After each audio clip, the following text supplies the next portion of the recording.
So we would like to do this second exercise, which is write a generic class, that is the name of the class, with the type parameter t, where t is a numeric object type, which is going to be only integer, double, or any class that extends java.lang.number. So the class number is a superclass of integer or double or float, capital F. So let's just do that. I'm going to create a new exercise, new project. So let's call it week 7 generics exercise 2.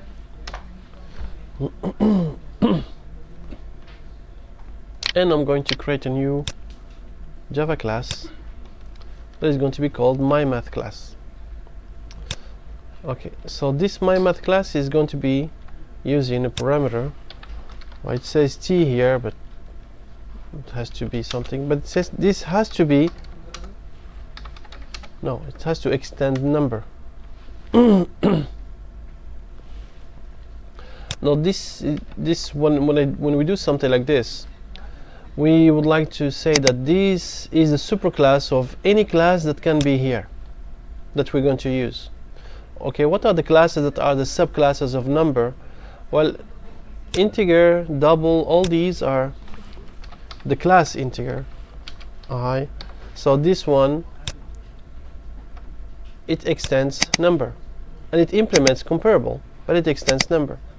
Now if you look at integer, if you look at also double,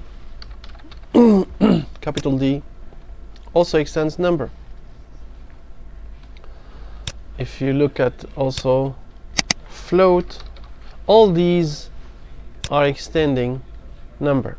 So float, double. So if I'd like to limit something to those like primitive data types, but they have like this class counterparts, we just use this extend number. So that's what they wanted, and then add a method called taverage that takes an array list. Okay, I need this taverage. There's a method. Okay, is it mentioned? Is it public, private, or whatever? Nothing was mentioned, so I'm going to make it public. Does it return anything?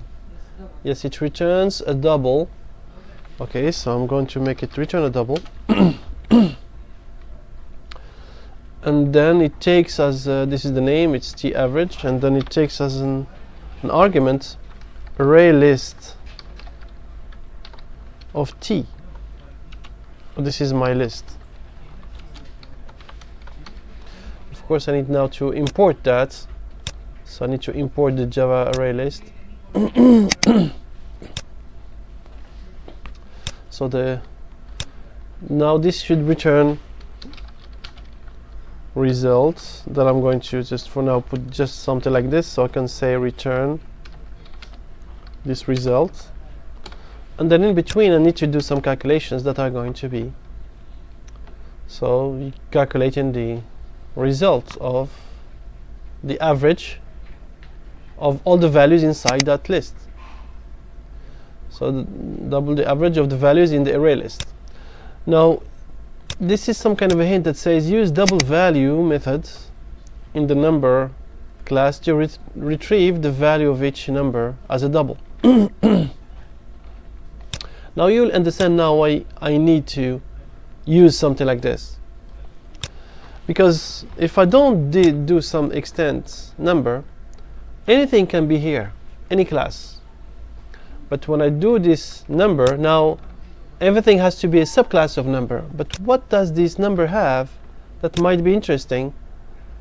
And you see, this number class, it implements some kind of an interface that we don't care about. It has some abstract methods, byte value, short value, and then this double value, float value. So each one of these classes that are going to be implementing, extending this number, it's an abstract class actually. You cannot instantiate from it. But all the float, all the double, all the integer, the classes, since they inherit from this number, they implement these methods: int value, long value, float value, and what's interesting for us is double value. So we're going to be able to get the values as double because of that. Now what I need to do is to have like a for loop that is going to start from I0 until list.size, and then it's going to take, for every element, I'm going to have this to be results plus equal whatever is in the list get I, but this get I is going to be needed to be use this double value. This is what I'd like to get the double value. So which means this is a list item. This is going to be either integers or doubles or float or long or whatever. But whatever this is going to be, I'm going to always use this double value, which is going to return a double value. It's like a conversion.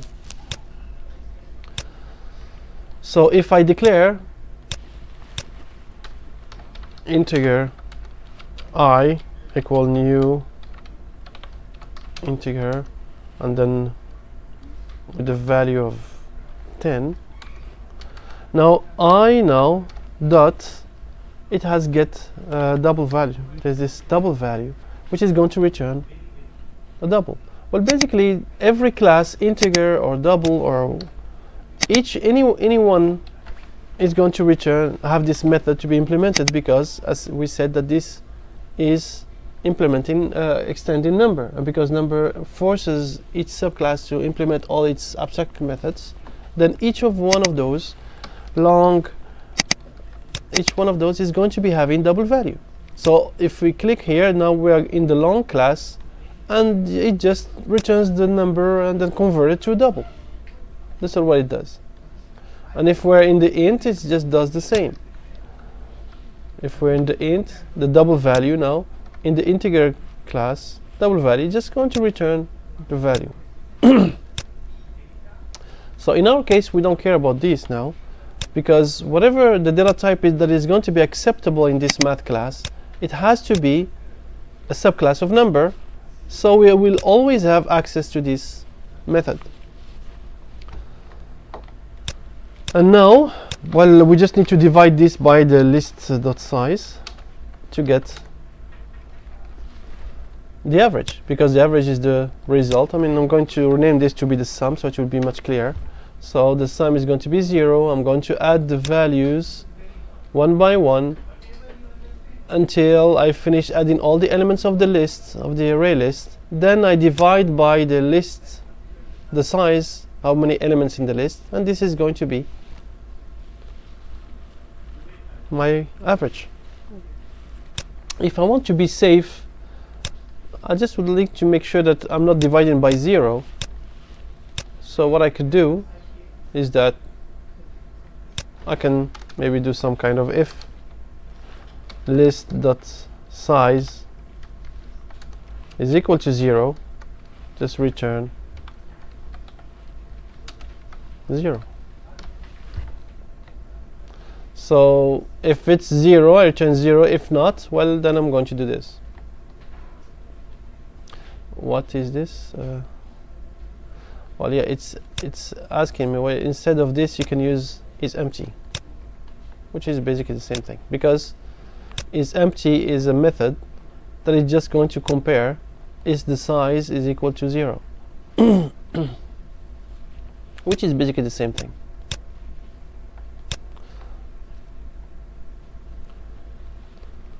Now remember yesterday I showed you a for each loop that takes like this, do it in a different way, and I'd like to show you. Okay, that's not what I wanted to do. I wanted just to put this into comment. I want to show you that we can do the same thing with the for each. Instead of this, I mean, I'd like to have a for each. So the for each loop is a for loop that is going to have, okay, one data type that is going to be every element in the array and on the list, and this is how I represent that. The list, the element of the list, the data type of them is t. That's why I use this same t here. And for every element, I'm just going to have the sum plus equal the element dot double value. This might represent it a little bit better, so you don't have to use these kind of things. And so this it says use function. No, that's another story. Now there's another representation that you can use, which is this functional operation, which is how about that, but I'm not interested into this. So this is like a for loop that is going to loop on each element of the list, and every element, its data type is t, so that I have to declare that data type of that element to be t. And I'm saying for every element in the list, take that element, call the double value, and add it to the sum, and then go to the next one, and go to the next one, go to the next one, do the same thing until it finishes all the elements of the array. So that's how we can do the same thing, basically. This is exactly the same as this, but just written differently. So you just use the one that you feel is more easy for you, but they're all okay. So now let's try that. I would like to have an array list of integers. So this is my list, equal new array list. And then, well, I don't care about the initial capacity. And I would like to just add some values to that list. So I'm going to copy and paste, or maybe I'm going to add some numbers so I know exactly what is going to be. So what is the average of those numbers? 1, 2, 3, sorry, 4.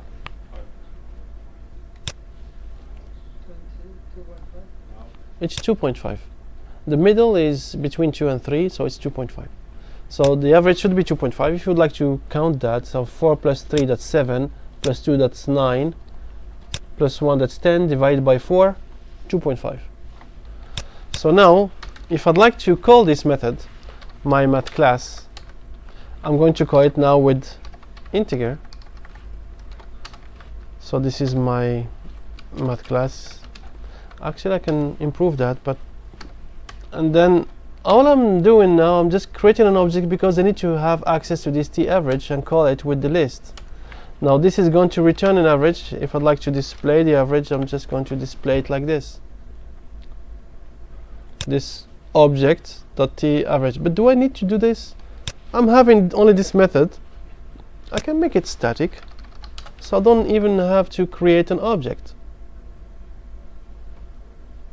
But why is it telling me that this is not okay?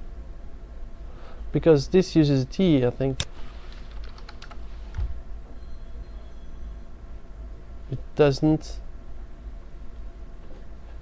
The non-static type t cannot be referenced from a static context. Now, if I'd like to make this static, you see, this t now is creating some kind of disturbance. Why? Because we cannot have this to be static. With this representation, it seems like it is a problem. What about if I change this to this? Well, now it says get is erroneous where e is a type variant e, but I'm not using e, I'm using t. But this t, because this array list is using this e, so this is where this e is coming from. So if I'd like to use either both of these representations, now this get is going to be a problem because of this static cannot be a reference from a non-static context, and if I'm not using this one, this is going to be the same thing. So anyways, there's maybe a better solution, but I don't want to talk about that so we don't get away from what we'd like to do. But basically we'll just stick to this. The main thing is just how to work with those classes that are generic. So now if I run this, this is going to give me the 2.5. What if now these are double? So So 1.5, 2.5, 3.5, 4.5. Now, and of course I need to now use the same data type and run. This is going to be 3 because this is 1.4. Okay, these are 10, and I'm adding 2 to them, so that means 12. 12 divided by 4. That's why I have 3. 1, 2, 3, 4. These we counted them to be 10, and then I added 0.5, 0.5, 0.5, 0.5 4 times. That means I added 2, so it became 12. Divided by 4, that's 3. So that's how this is going to, I mean, do the work. Yeah. What's inside the T? Which T? This Yes. one? T is now here. Now when I'm using this math, I'm not going to be able to use, for example, string. Why? Because string is not within bounds of the type variable T, where T is a type variable that T extends number. I wanted to only accept here anything that extends a number. That's why I put this to be extends a number. If I did extend number, then I have a problem with this double value here. You can use a string? Well, then you can use string to do, yeah, you can use string now here. Now this is going to be fine. But then here, how can you get the value of a string? Well, you can do some kind of parse, but what if it's not a string now? Because you remove that condition, you can put anything. It could be a scanner. That's possible as well. Well, it does not know scanner because I need to import it. Now I import it. Yeah. But then scanner is not something that I would like to be able to get a value from. How can I convert it to a number? So that's why now this is not meant to accept anything. We want it to accept only those that are extended numbers. So it could be integer, double, float, and things like that. Why? Because all of them are going to be having this double value. So we could have that.